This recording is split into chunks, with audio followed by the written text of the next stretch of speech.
Onstage, onstage with Jim and Tom. Onstage, onstage with Jim and Tom.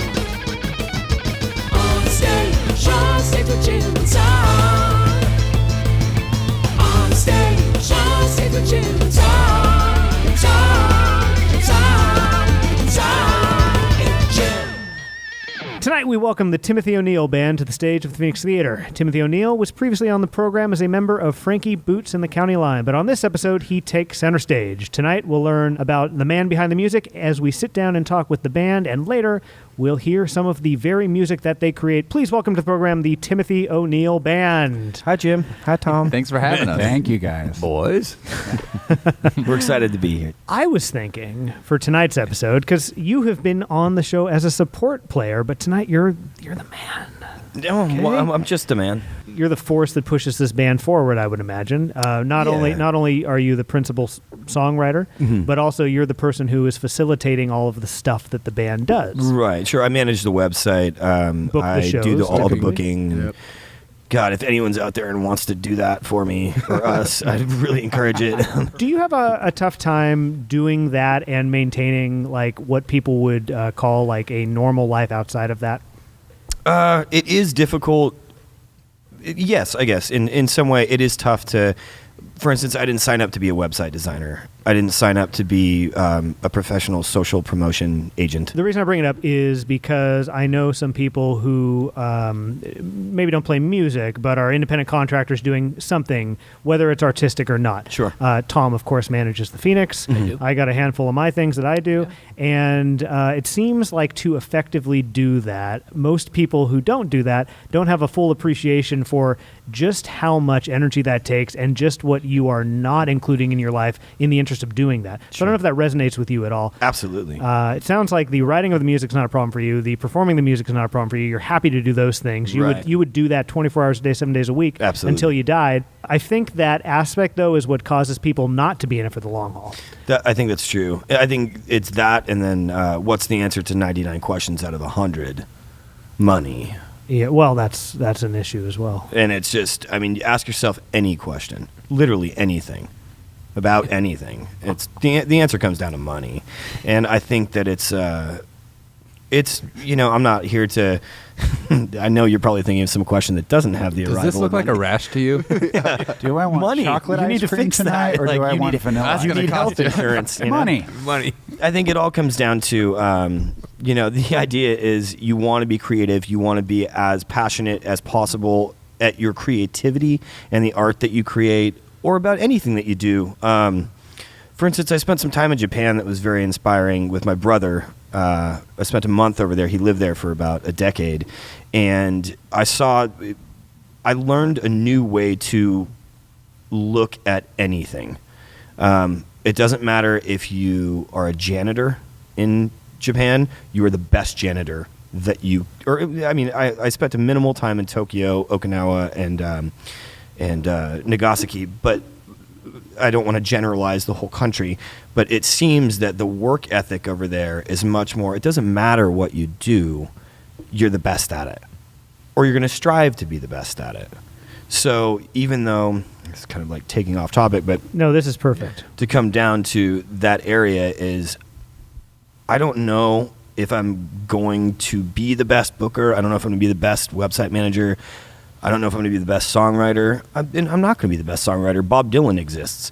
I'm not going to be the fastest guitarist in California. I'm not. But I think the music that I've created has spoken for itself, and I try and be the best that I can be without letting my financial hurdles stop me, if that makes any sense. Do you find that the financial hurdles sometimes motivate, though, too? Yes. Do you think that it would be problematic for you if you just happened upon $100 million inheritance? Absolutely. I think I think my music would go to... Wait, are we allowed to cuss on this? Yeah, please. Or I think our music would go to shit. Yeah. Or mine would. I think that there's definitely a very big difference between... I mean, I don't know everyone here's particular financial positions, but I do know that we all are not rich. And I have seen the way that these four including me, treat the world, the people they're around, their social surroundings, people that are important, or maybe even not important. They treat them with respect, dignity, even if they're not happy with them. And I think that, and I'm making a giant generalization here, but I think when you grow up with, say, maybe $1 million in your bank account, let's call it that, you're a little bit less aware of your social surroundings in terms of trying not to be an asshole or not to piss someone off, or you're a little bit less likely to hold your tongue or learn how to behave in a social situation, as opposed to someone like all of us probably who don't have $1 million in the bank account waiting for us, who know that every action you do day to day is you're going to be held accountable for, and that's going to reflect on your character, and you want that character to develop so you can perform admirably as a human being in general. And then from there, you want to take that into your profession. And I feel that people, and I'm sorry to generalize people who've grown up with more money than I have. I'm sure there's some great folks out there, but I feel sometimes those are the most inconsiderate because they haven't had to, that whole like, oh, you're an asshole, well, you don't get the job. Well, I think that there's a lot of truth to that. I mean, you know, not everybody is a certain way, but I think that there is definitely truth to that. Mm-hmm. And I would even say, I was coming from a different direction. You do lose certain social skills you may have, which will then further you in terms of interacting with others and, like, you know, progressing in a world of people. Right. If you can't interact with people, then you're not going to progress very far with people. Yeah. And that's kind of what you have to do is like please people and meet people. And I would say it's just like finding the purpose. Mm-hmm. If you don't have to reach for something, you don't have to strive for it, then you tend to not to. So sometimes it's helpful to like ride that line of like not making yourself too comfortable. We've revisited this a bunch of times on the show, but it's always fascinating to me because you brought up money, and if it wasn't something you had to like reach for, you're trying to do music full time right now. Absolutely. If you didn't need to do it, I think you'd be less aggressive. Or if you were or excuse me. Yeah, no, go ahead. No. There's a lot of opportunities that have presented themselves where I'm like, oh man, I'm going to go out to Nevada and I'm going to play some solo shows. I'm going to just about break even with gas money and touring. I'm doing a solo show. I don't know where I'm sleeping. And then all of a sudden, Donner Pass is snowed in, and I have to buy chains. And like, it's like, oh man, I went up to Nevada and lost $100. You were a philosophy major in college. Yes. If there's nothing that comes up, we can cut this out. But are there any like philosophies or philosophers or texts or life lessons, things that have served you well, things that you kind of reflect on, things that can be recently or they can be lifelong, that, I don't know, inform the person that you've become? That's a great question. I would say that, I mean, kind of like a million things have influenced me. Actually, the reason I studied philosophy was because of a book my father gave me when I was about 8. It was by the late, great Alan Watts. And it was called The Wisdom of Insecurity. And the thesis of the book itself and kind of Alan Watts, I mean, if you haven't heard of Alan Watts, look up Trey Parker and Matt Stone, the creators of South Park, did a really, really interesting, like a visual adaptation to some of Alan Watts' teachings. Or I shouldn't say teachings because they're just philosophical concepts. But it's generally, and I'm sorry for all you Alan Watts enthusiasts out there. I'm sorry, I'm going to bastardize it. Okay, there's probably more people who don't know him, so this is good. Okay. We try to go for the middle with this program. Okay, fair enough. Not the extreme Alan Watt fans. Yeah.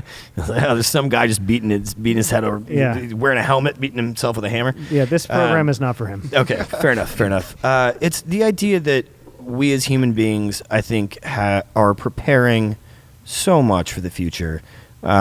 You know, when you grow up as a child, you're in elementary school, and you move to middle school, and you move to high school, and you're encouraged to go to college because, you know, if you don't go to college, you're going to be a fuck up. And then once you go to college, you're like, well, you're going to be a fuck up if you don't go to grad school. And then you get out of grad school, and then by the time you're, 25, let's just call it then you get a job. And that's like, well, you want the promotion. And then you get the promotion. And then you realize that you got to make more money. And then you keep climbing this corporate ladder, and all of a sudden, you're dying. it's not about the beginning or the end. It's about the journey. It's the middle. I think Alan Watts, if I can remember, I'm paraphrasing here, but air quotes, in the search for a better future and a better understanding for the past, the human species has created an all too dim sense of the present. Does that make sense? Yeah, absolutely. Mm-hmm. So that whole seize the moment, like you might get hit in the ass with a pie wagon type of thing. But I think that, I mean, you have to take that once again, or conversely, you have to take that a little, take it with a grain of sand. Like you obviously want to reflect, like we don't want to not think about the travesties of military. We want to reflect on backwards military actions in the past so we can learn from them. And we want to prepare for the future. But as humans, I think we lament so much about the past and prepare so much for the future that we're losing an all too dim sense of the present. I have a question about the new album, which is called Tob. Well, T-O-B. Yeah. Is it supposed to be Timothy O'Neill Band self-titled, or do we call it Tob? I think we just call it Tob. Tob? Which is kind of like T-O-B. AFI, if you will. Yeah. But just less successful. Well, currently. We'll see what happens. Oh, the Days of the Phoenix, too. Let's check back in 10 years. This is an album that you wrote the lyrics for. Mm-hmm. I could not find them online, so I wasn't able to like pour through them and like laser fucking in on fair like enough, this fair enough. seems like something that he Good. want to talk about. But I am curious, since it is the most recent release, is there anything in that album lyrically or experience wise that resonates strongly, that feels particularly important? Yeah, and I knew this was going to come up. Actually, when I saw the 5 microphones, I was like, wow, this is going to come up. A long story short, my best friend that I played music with almost my whole life took his own life when he was 27 5 years ago. We were both 27. And he was my drummer. He was a great singer, helped me learn guitar. You know, in respect to his family, you know, I don't want to get into any specifics, but it was really tough for me to move on. I definitely started drinking way too heavily. I definitely turned to substance, as there's just a lot of pot and a lot of drinking, just trying to numb the pain. Luckily, I never got too far. I never got far into like hard drugs or anything like that.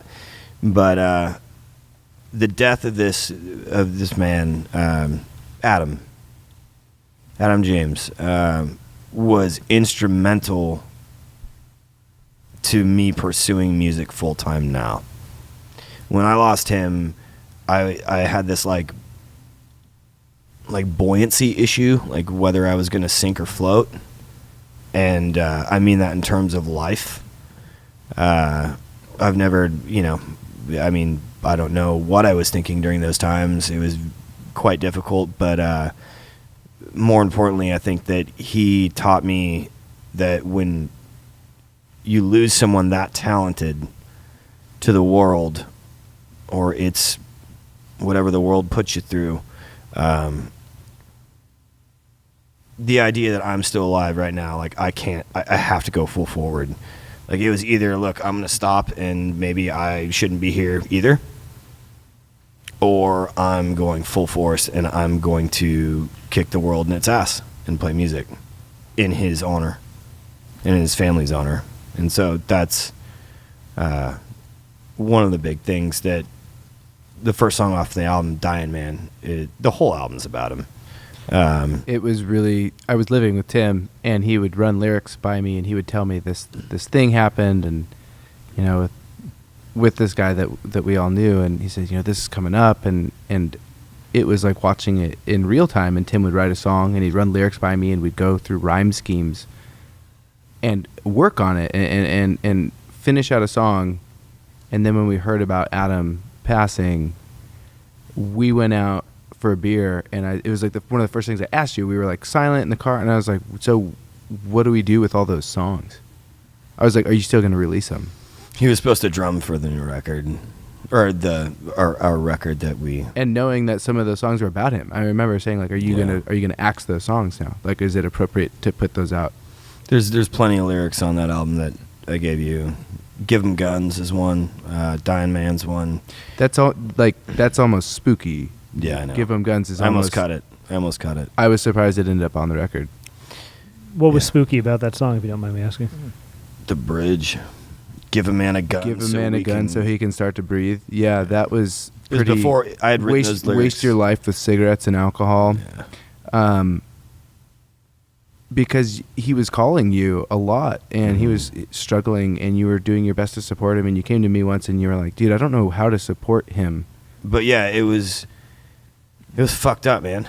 And it was tough to like. It was a make it or break it situation, and it was like, look, you're either gonna be really upset about this and you're gonna be a philosophy major, you're gonna go pre-law, and you're gonna be a lawyer who blows your brains out at 50, or you're gonna fucking play music and get this out of your system. Cool. I remember that week because I had started playing with you guys around that time, and we had a show actually at Murphy's Irish Pub, and I can't remember if it was a summer day. I know that It was the day after Adam had passed. but like Yeah. Tough show.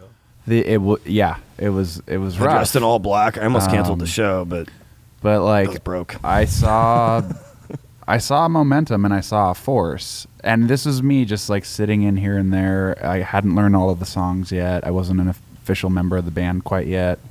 And I saw this insane, like I can't even describe it, but like this momentum to just push through and just keep going. And I saw it mostly in Tim, but I also just up there on stage with Brian too.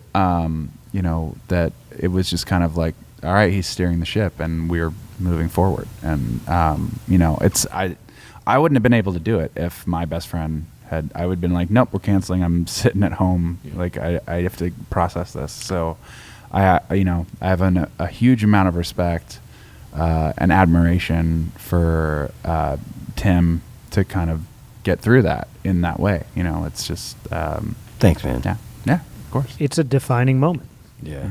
Well, it's it's a chapter point. Shit or get off the pot at that point. It's like, I'm going to sit here at home and just be sad, or I'm going to powerhouse through it with what I know how to do, which is play music that I love with the best people I know. Knowing Adam in whatever capacity that I did,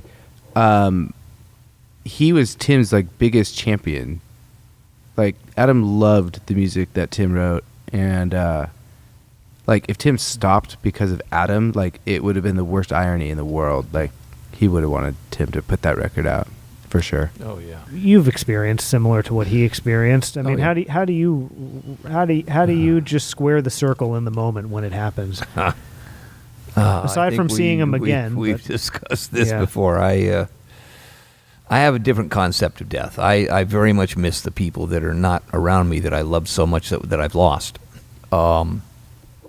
But I don't believe in death. I think that we're the ones that are having the loss. I have a feeling there's other things going on, and God, it just keeps coming back to in Adam's case. It comes back to there was only one video game I ever played, and it was the Star Wars game because we've always had video games. I remember that one. Yeah. The old one that's kind of the old one. pixelated. Yes. Yeah. That one. So anyway, that game I could play. I don't know why, but I could.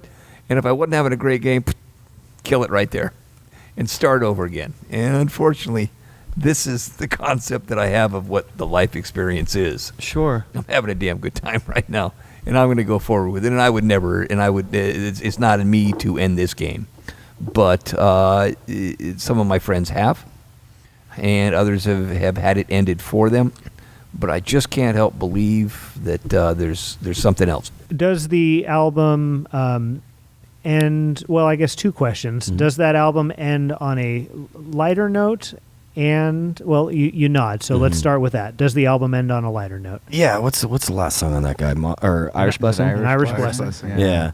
So yes, it does. I think just as something finite like an album must. You don't want to leave someone just, well, shit. And this album is very much in tribute to that person, correct? I mean I mean, almost to tell you the truth, almost every song that I've ever written has some sort of Adam behind it. Yeah. This is the first album that I've released since he passed.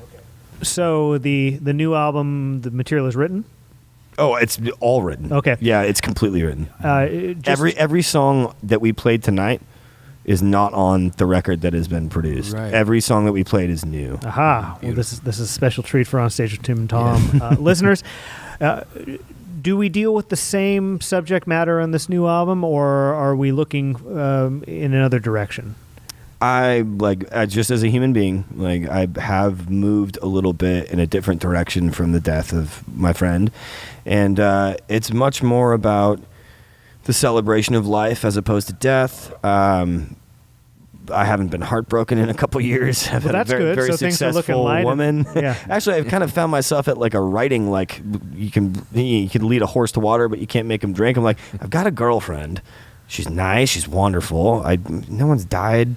What do I write about? Right. I'm not drinking as much anymore. Like places, it's funny because places encompasses so much, lyrically about that kind of go get it attitude that we were talking about earlier, like that DIY. The places that we'll go, Yeah. the people that we'll meet. It's much more written about the travel that we've had as a band and the experiences that we've had.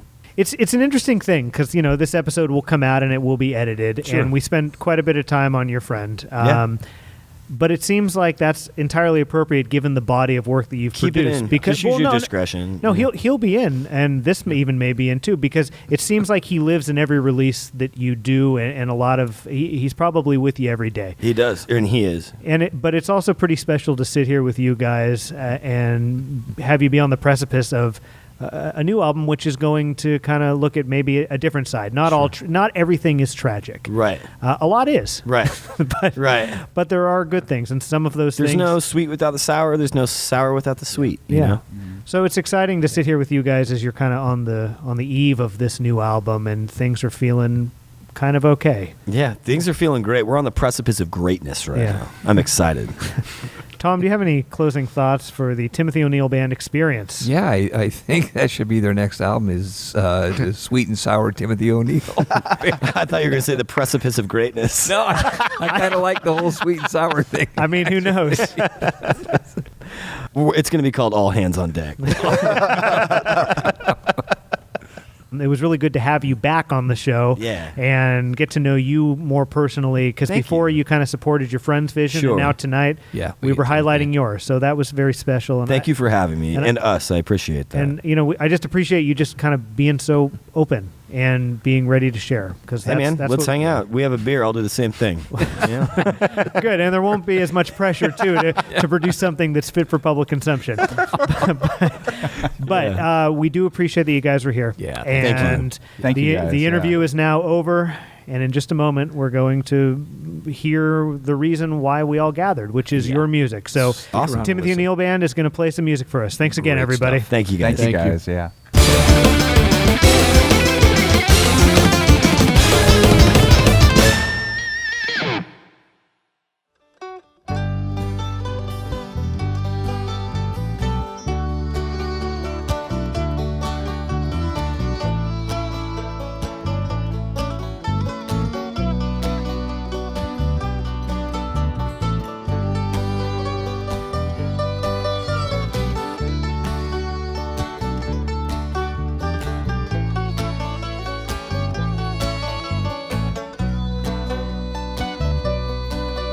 I'm heading down a road I've been 1,000 times or more. It's the only road that I will ever know.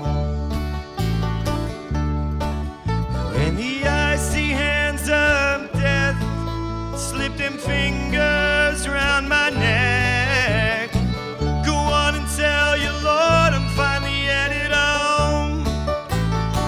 And I'll be singing, gotta believe me, darling. Gotta believe in honey. Gotta believe that I'm searching for home. Build a home in the mountains. build a home by the seas. Babe, I'll build us a home just to know what home means.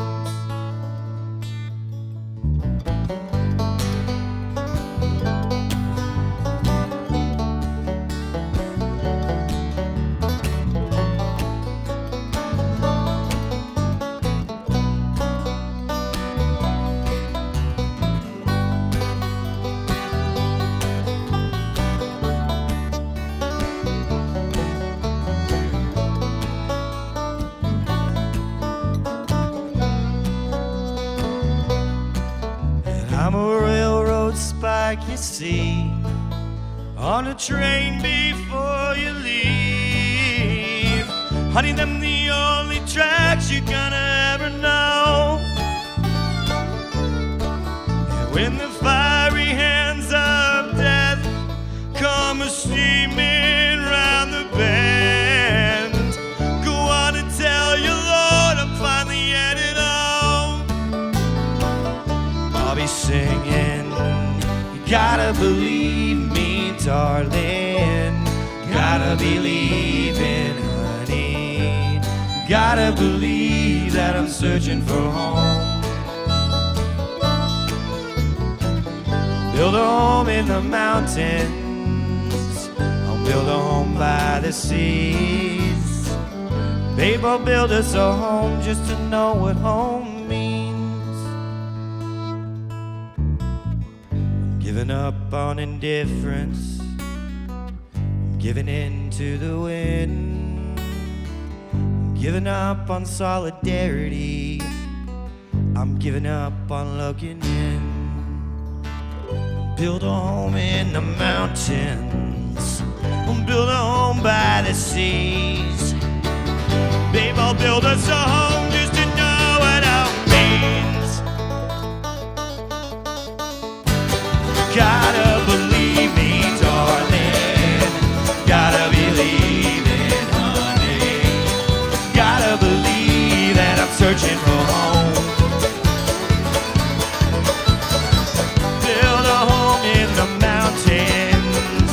I'll build a home by the sea. I'll build a home in the projects. I'll build a home in the streets. Build a home with cardboard boxes. I'll cut the edges with my teeth. Babe, I'll build us a home just to know what home means.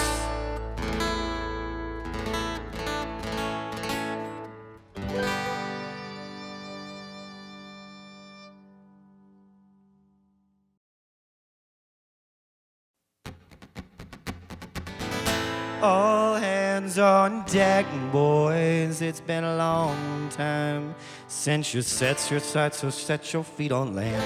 All hands on deck, boys. It's been a long time, and I'm so sad to say we must set sail again.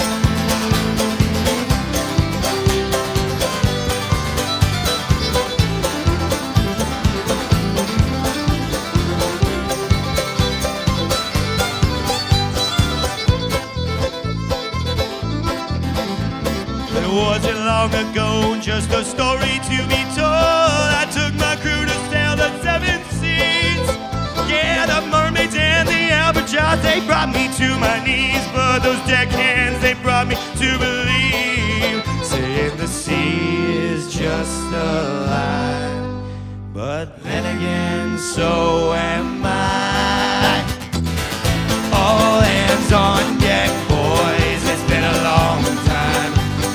Set your sights, so set your feet on land. All hands on deck, boys. It's been a long time. I'm so sad to say we must set sail again.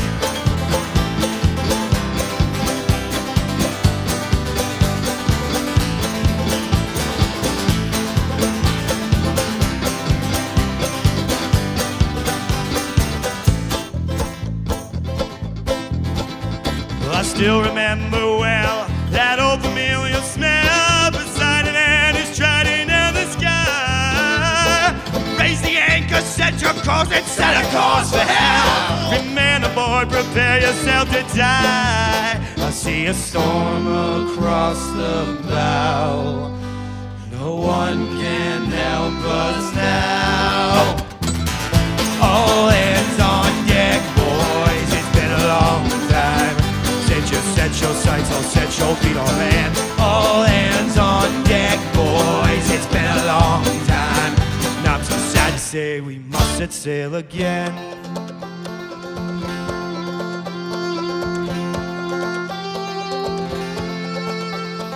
Every man aboard has a heart of gold. That's why I won't let him drown. That's why I can't let him go. This is all I've grown to love. In hell, it's all I've ever known. This is my crew. So we put our sea legs on and we set a course for dawn. This isn't what we love, it's what we do. All hands on deck, boys, it's been a long time. Set your sights, all set your feet on land. All hands on deck, boys, it's been a long time. And I'm so sad to say you must set sail again. All hands on deck, boys, it's been a long time. Set your sights, all set your feet on land. All hands on deck, boys, it's been a long time. And I'm so sad to say you must set sail again. This ain't for money, this sure ain't just for show. This one's for the places that we've been and that we'll go. This here's for whiskey and this one's for my soul. This one's for my pickup truck that makes the road my own.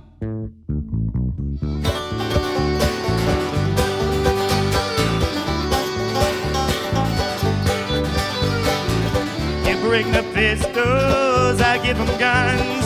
Show me where you're headed and I'll tell you where I'm from. I like to think that you know we can groove. There ain't no telling what my band can do. Please hold my waistcoat, I got some mine.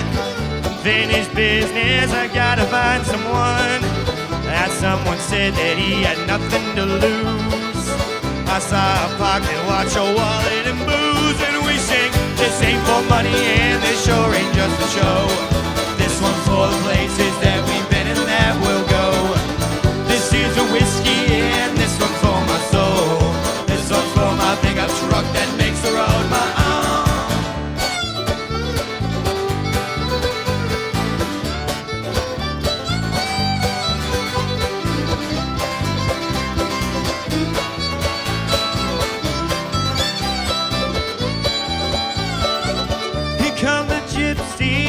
Let's have some fun. We'll have a bender and drinks on everyone. I like tobacco, women, work and booze. I'm into outer space and having nothing to do. When we sing, this ain't for money and this sure ain't just for show. This one's for the places that we've been and that we'll go. This is a whiskey and this one's for my soul. This one's for my pickup truck that makes the road my own. This future blowing in the wind. These pretty women dolled up and drinking gin. This here's a sing-along for all you folks who know the places that we've been and the places that we go. When we sing, this ain't for money and this sure ain't just for show. This one's for the places that we've been and that we'll go. This is a whiskey and this one's for my soul. This one's for my pickup truck that makes the road my own. This ain't for money, this sure ain't just for show. This one's for the places that we've been and that we'll go. This is for whiskey and this one's for my soul.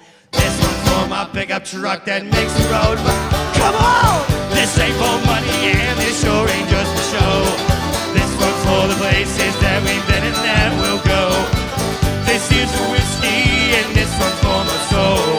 This one's for my pickup truck that makes the road my own.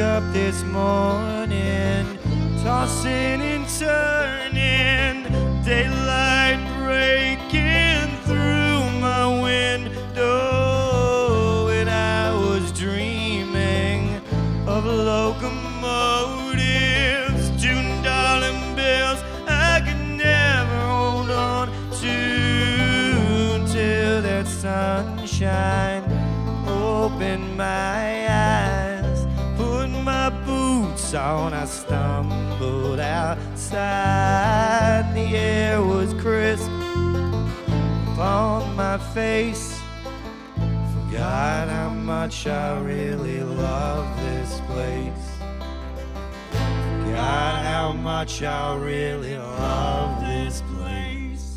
Oh, Carolina, I miss you. Ride me back home, send a picture, a locomotive. No, it don't exist. A steaming engine's just a stolen kiss. A steaming engine ain't no stolen kiss.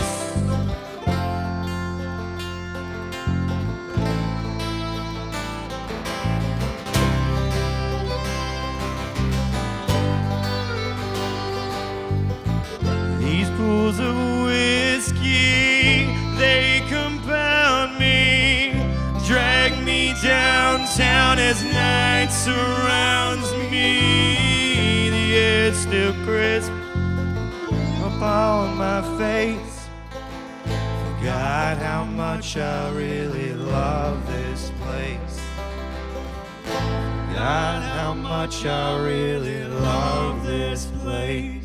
Oh, Carolina, I miss you. Riding back home, send a picture, a locomotive. No, it don't exist. A steaming engine's just a stolen kiss. A steaming engine ain't a stolen kiss.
Carolina, how I miss you. Ride me back home, send a picture, a locomotive. No, it don't exist. A steaming engine's just a stolen kiss. A steaming engine ain't a stolen kiss. Carolina, how I miss you. Ride me back, go send a picture, a locomotive. No, it don't exist. A steaming engine, just a stolen kiss. A steaming engine ain't no stolen kiss. A steaming engine ain't no stolen kiss. A steaming engine ain't no stolen kiss.